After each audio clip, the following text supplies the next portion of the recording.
Hello everyone! Today, we are going to discuss and share ideas on how to improve the lifespan of your TV remote control. Our topics focus on how to take care and avoid breakdown issues of your TV remote control, how to know if our remote control is still properly working, and lastly, what are the advantages of LG exclusive Magic Remote Control compared to basic remote control. So, to begin with, for you to maintain the good condition of your TV remote control, first thing first, remote control should be placed on the table, not the chair or the sofa, to prevent the remote control buttons damage. Also, do not touch it with wet hands. This is to avoid the excessive buildup of rust as well as corrosion not only inside and also outside. Do not drop it or hit it. If it is malfunctioning, just change the batteries instead. And lastly, clean it regularly with a soft, damp cloth to keep your remote control buttons working. If you follow those steps, then automatically your TV remote control will last longer. Aside from taking good care of your TV remote control, we can also check if our remote control is still working. Just use your cell phone, turn on your camera, point the end of the remote control to the camera or cell phone screen. Press and hold one of the buttons of the remote control and automatically red light will appear.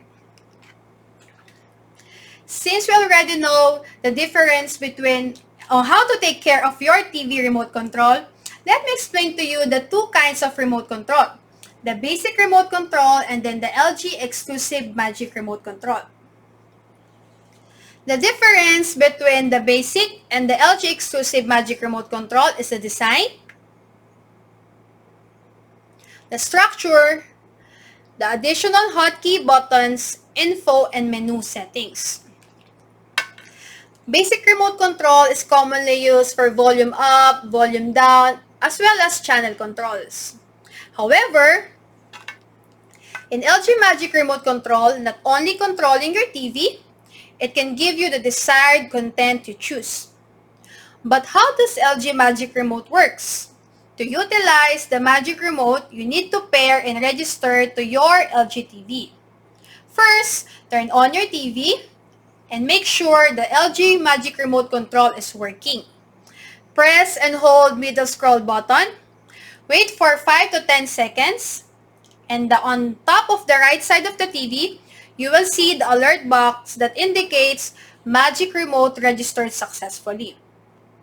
But if the remote control is still not getting any response, ensure that the batteries are working fine. Also, what if the customers want to unregister the LG Magic Remote and pair it to new LG TV? Just press Home and Back buttons simultaneously.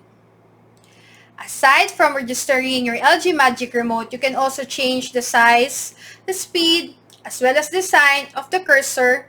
Just go to Settings, click Accessibility, and click Pointer option. This remote is not interchangeable to other model series. This is only based per production year. Again, since you already know the difference between the basic remote control and LG exclusive Magic Remote Control, let me explain once again the advantages of LG Magic Remote Control. LG Magic Remote Control acts a universal Magic Remote, wherein you can use via voice command. Before, if you want to search via Google, YouTube, or other application sites, you need to press manually or type one by one. But this time, using the voice command or voice button, just press or long press. How's the weather today? Manila weather forecast. As you can see, the weather update automatically appear on your TV screen. Not only searching the update today, you can also search, go to Google. Going to Google. Again, on the right side of the TV, you can see the Google application or website. LG Magic Remote Control is a computer mouse-like magic control, or the scroll wheel buttons to give you the unmatched, seamless, and navigation experience. LG Magic Remote Control has hotkeys such as Netflix and Amazon. You don't need to search or type manually since it has a designated buttons. You don't need to keep multiple remote controls for our set-top box, home theater, or soundbar. So it's a control center for your home entertainment system. Those are the advantages of LG Magic Remote Control. If you want to have your own LG Magic Remote or any questions with regards to Magic Remote, just comment down below. Thank you.